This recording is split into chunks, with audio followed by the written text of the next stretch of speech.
Guys, good morning. Good morning sa mga pagpalang umaga sa ating lahat. Today is January 16, 2025. Nandito ngayon tayo sa loob ng Livorno Cathedral dito sa Italy. Ito po yung church nila dito. Nagsimba po tayo ngayon para sa pasasalamat natin sa araw nito. Dahil sa birthday natin ngayon. Pasalamat na sa pong may kapal. Yan. Ito po yung loob ng cathedral dito.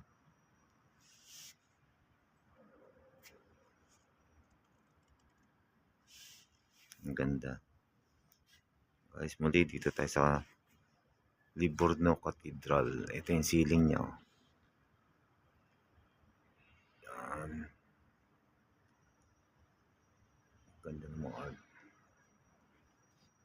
Muli po, maraming salamat po and God bless po sa ating lahat. Thank you Lord para sa araw nito. Maraming salamat.